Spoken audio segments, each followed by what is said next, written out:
Die beiden Hauptverbände DWA und DVGW haben im Auftrag des Bundesamtes für Sicherheit und Informationstechnik den Branchenstandard für die Wasserwirtschaft erstellt, der beschreibt, wie das Thema IT-Sicherheit für kritische Infrastrukturen auszusehen hat.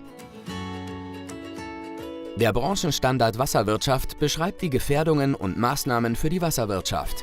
Er ist vom BSI zertifiziert und dient dem Ziel, die Versorgungssicherheit der Bürgerinnen und Bürger sicherzustellen. Und damit ist natürlich auch die Versorgung mit frischem Trinkwasser sowie die Entsorgung und Reinigung unserer Abwässer eingeschlossen.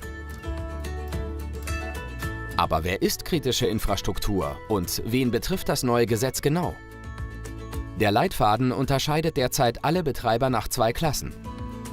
Betreiber von kleineren Anlagen, das heißt Abwasser bis 500.000 EW und Trinkwasser bis 22 Millionen Kubikmeter pro Jahr, sollten die Maßnahmen der Klasse A erfüllen. Der Klasse A wird zum Beispiel nahegelegt, der Allianz für Cybersicherheit beizutreten. In Klasse K sind alle Betreiber eingeteilt, deren Anlagen unter die KRITIS-Verordnung fallen. Das sind zum Beispiel Kläranlagen, Leitwarten oder Kanalnetze mit einer angeschlossenen Leistung von über 500.000 EW. Oder Wasserversorger wie zum Beispiel Aufbereitungsanlagen, Transport- oder Verteilnetze, Leiteinrichtungen, Gewinnungsanlagen oder Wasserwerke mit einer jährlichen Abgabe von über 22 Millionen Kubikmeter. Betrieben der Klasse K ist empfohlen, sich im Arbeitskreis UP KRITIS anzumelden. Diese Größeneinteilung gilt in ganz Deutschland als Mindeststandard. In einzelnen Bundesländern wurde die Grenze freiwillig von 500.000 EW und 22 Millionen Kubikmeter pro Jahr herabgesetzt. Generell ist zu erwarten, dass die Grenze für K-Betreiber in Zukunft herabgesetzt wird.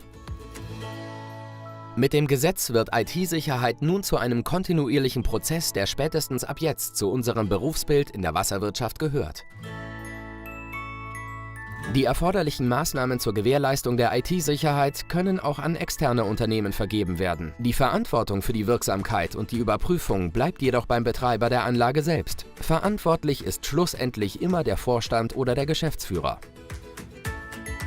In den meisten Fällen werden Anlagen durch Viren oder Würmer angegriffen, die über Netzwerkverbindungen versuchen, in ein System einzudringen, um sich dort zu reproduzieren. Doch wider Erwarten gelangt diese Schadsoftware häufig nicht von außen über das Internet in die Anlage, sondern von innen. Ein fremder USB-Stick am PC eines Mitarbeiters oder ein mobiles Gerät, das mit einem öffentlichen Netzwerk verbunden wird, sind die häufigsten Einfallstore. Als weitere Gefahrenquelle ist das unbefugte Eindringen auf die Anlage zu beachten. Bei diesen Beispielen sind organisatorische Maßnahmen deutlich wirkungsvoller als die Anschaffung einer neuen Firewall oder hohe Investitionen in die IT.